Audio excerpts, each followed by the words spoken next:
because they really require that change. I specifically think that the people who attended actually required to attend, not those of us who didn't attend. The change is needed by those who attended. Madam Speaker, I think I first want to thank the Committee on Health. In my opinion, I think they have done a very good job. This is a good report. Putting into account, Honourable Speaker, that the tools of trade they were working on in terms of their recommendations were not very broad. The spectrum upon which action can be taken on such a difficult and sad case, Honourable Speaker, I've seen that the tools that they were using on, the laws that they were depending on, I really don't give them the tools that they will require. Honourable Speaker, may I say this? This is an extremely painful and difficult petition that has come to the Senate, Honourable Speaker. I don't think it can be more painful. I don't think the Senate can debate a more difficult and a more painful petition than what is before us, Honourable Speaker.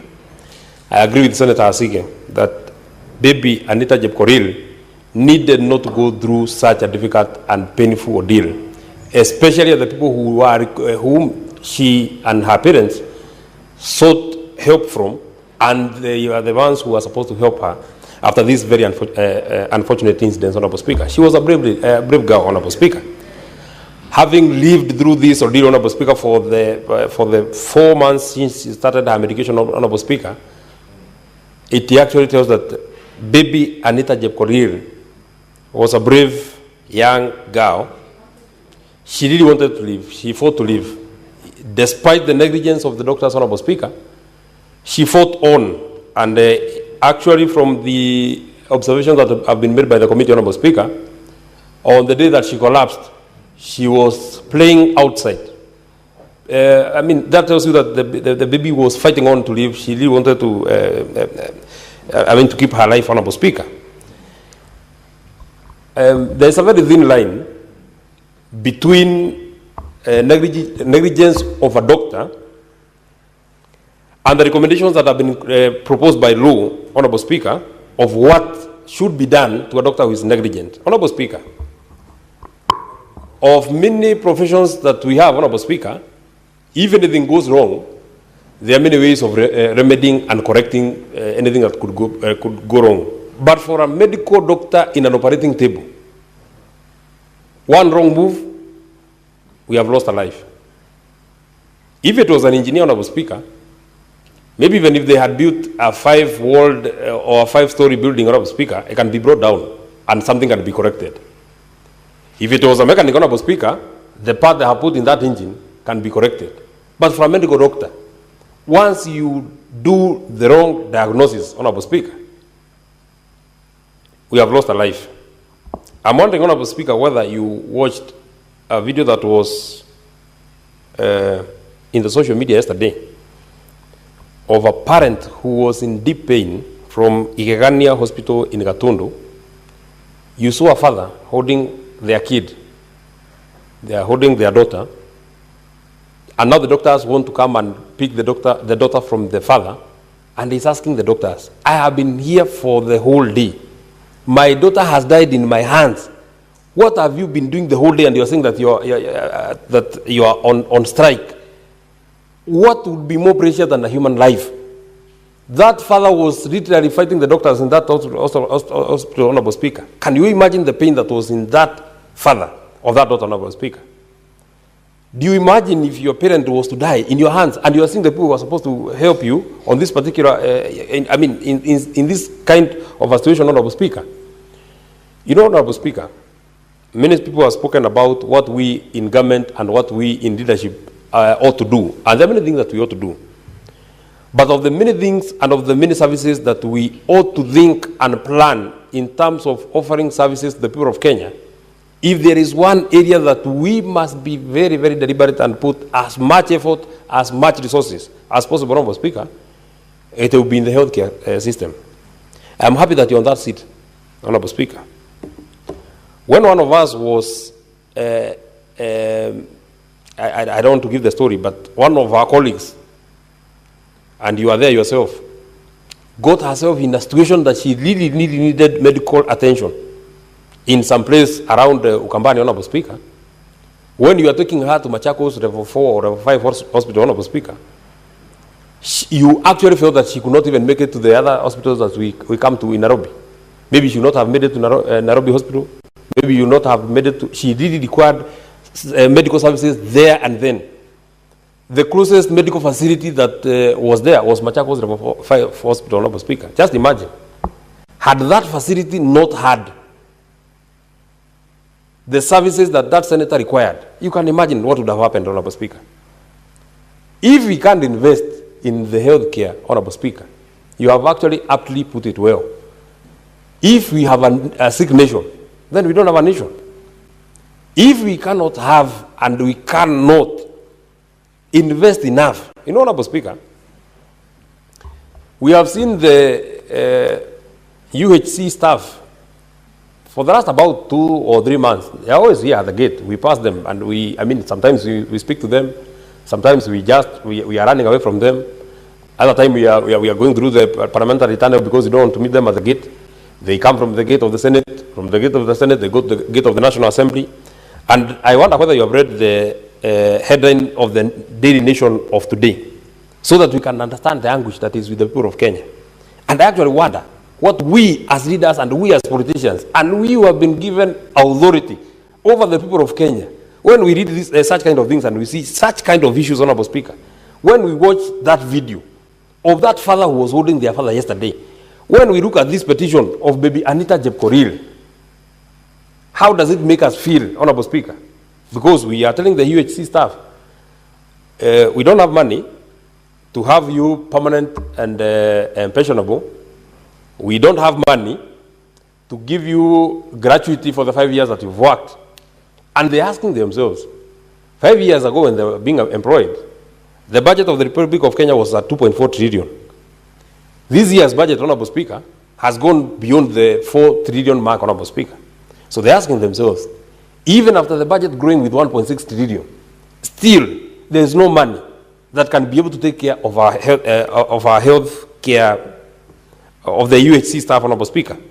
The Daily Nation had a headline written today, patients abandoned. And you can actually see a very sad photo of patients in hospitals. Nobody is there to attend to them because UHC medics have been on the streets for weeks. And now doctors have boycotted duty, citing pay delays. Honorable Speaker, we want to blame doctors for negligence. Obviously, nobody should watch people lay in anguish because they require services that you are the only person who can offer those services. But also, Honorable Speaker, to be the devil's advocate, what do you think those medical practitioners feel when we are not able to process their allowances? When their promotions is something that, we are not working on their promotions, Honorable Speaker. In terms of transfers, because I hear that the problem that we had in that county where that father was screaming yesterday, is arbitrary transfers of doctors, Honorable Speaker. They have no, they have no certainty in terms of offering the services that they keep offering, Honorable Speaker. When we tell the UHC staff that we don't have money for their allowances, we don't have money to have them on PNP, then they look at the budget of State House of the time that they were employed, and they look at the same budget now. They look at the other things that we in government feel that these are the installations that we want to invest a lot of money, Honorable Speaker. When in just one supplementary budget, Honorable Speaker, we are able to give the National Intelligence Service a whopping 10 billion in terms of the addition, because they are working on very serious security installations, Honorable Speaker. It is not bad to invest in serious security installations. But somebody would wonder, now I am secure and I am sick. I don't have anybody to attend me when I go to hospital. So it then beats logic. We want to preserve life because we are working on security. But we also want to expose our people into losing the same life, Honorable Speaker, because we are not offering them the services that they actually require. Honorable Speaker, I've also looked at the recommendations that have been made, And that this is where I think we have a gap in law, and it is something that we in Parliament need to look at. The Kenya Medical Dentists and Practitioners Council, KMPDC, should within 3 months of tabling this report issue a caution or reprimand. Issue a caution or reprimand. That is the law. The reading of section 26A says that the only tools that the committee have, the only tools that KMPDC, Kenya Medical Practitioners and Dentists Council, the only tools they have, Honorable Speaker, is caution and reprimand. Even when I'm disordered in this house, Honorable Speaker, you only caution me once. The second time you chase me out. But for a medical doctor who is negligent and has caused loss of life, it has been verified and it has been found that it is out of the negligence of this particular doctor that this person died. The only thing that we can do is to reprimand. The only thing that we can do is to caution. If you were to actually take the most adverse step in punishing this doctor, Honorable Speaker, is to ask him to go back to school. It's not to take an account of what they have done already. The other thing that we can only do, and you have heard Senator Charagai speak about it, is to ask that doctor, go back to school. So what becomes of the fate of the people who have suffered in the hands of this particular person? Honorable Speaker, we must make it a bit stringent. We must make it a bit stringent. Honorable Speaker, maybe think about the parents of Anita Jepkorir. They suffered with this baby when she was alive. They suffered with this baby when she's alive. You can see the kind of suffering that those parents were undergoing. A foreign body is in your daughter's respiratory system. It has not been removed. But to conceal the negligence of the doctor, they want to remove the teeth of the girl. When you ask for the teeth, they are not available. When you want to insist, you are not allowed. They also suffered, and they have suffered with this daughter when she is dead. Honorable Speaker, first of all, do you actually appreciate that this girl died 3 years ago? Justice have not been served to these parents until they have to come to the Senate for the last 3 years. Nothing has happened. When they were seeking information so that they can lodge this particular complaint, Honorable Speaker, Moi Teaching and Referral Hospital was not coming through for them. Just imagine. Moi Teaching and Referral Hospital and Kenyatta National Hospital, I think, and Kenyatta University Teaching and Referral Hospital, I think are the top in terms of the health facilities that we have in the Republic. If people are suffering like this, Dr. Boni Harwali, in Moi Teaching and Referral Hospital, just imagine what would happen in JM Karaoke, which is not even a teaching and referral hospital, Honorable Speaker. It is from these level 6 hospitals that we expect the best of the best are found, Honorable Speaker. But what do we see? What do we get? Is this kind of a problem? Maybe finally, because I also see many of the colleagues want to speak about this.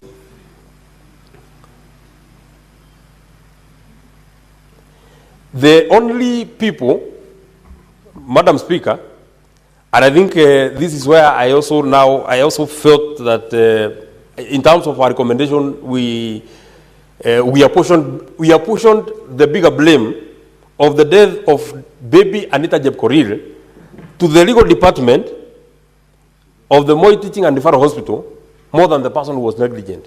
Because the recommendations requires that the legal department and the staff of the legal department of the Moi Teaching and Referral Hospital, disciplinary and administrative action should be taken on them. But for the doctor who caused this death, there is nothing like disciplinary or administrative action that is happening on this particular case, Honorable Speaker. I am wondering, and I am getting confused in my mind, between the people who are trying to help conceal this particular evidence, Honorable Speaker, and the person who actually caused the sin, who should be apportioned more of the blame? Who should carry the bigger burden of the blame of the death of baby Anita Jepkorir? Because the legal department, in our recommendation, we are asking that disciplinary and administrative action is taken upon them, which is very good. because they were supposed to actually help. They were supposed to help the parents of baby Anita so that they can get to the bottom of this. They have a piece of their blame.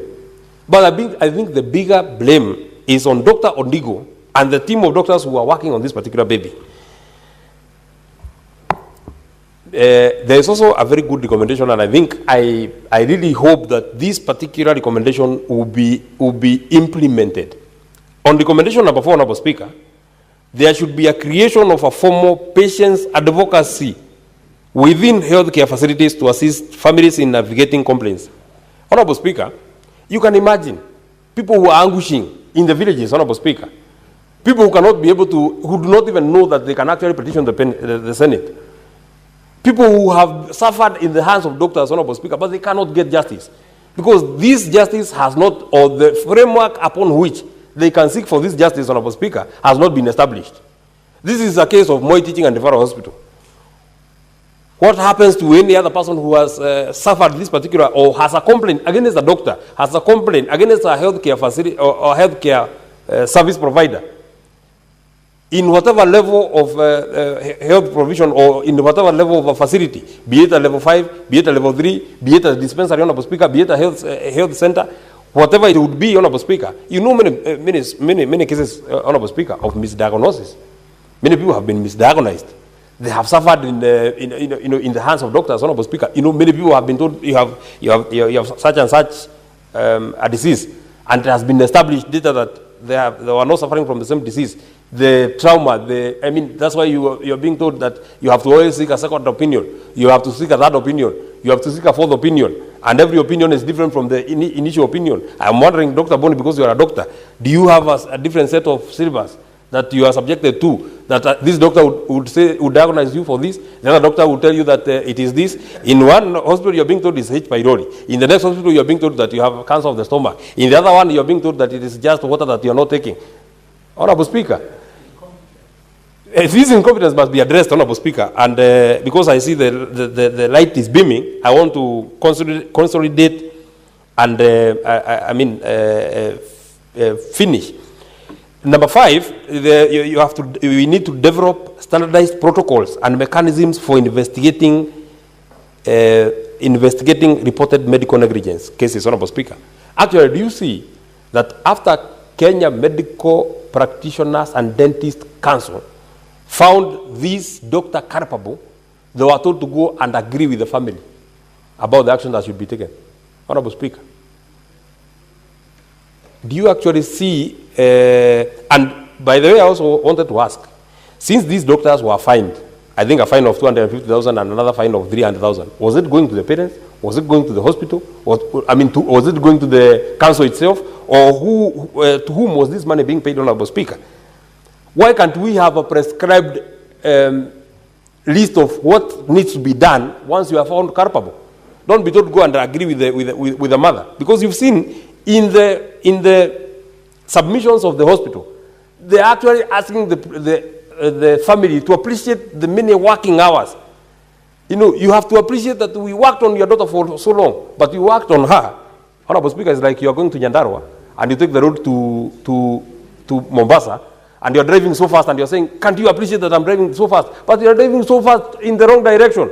You cannot get where you are going. Once you have misdiagnosed this particular case, Honorable Speaker, it does not matter for how long you have worked on this baby. In fact, the parents of this baby have argued that you are working on this baby for so long because you already made an initial mistake. Had you noticed that this foreign body was just a seed that this baby has swallowed, Honorable Speaker, you needed not work on her for a very long time.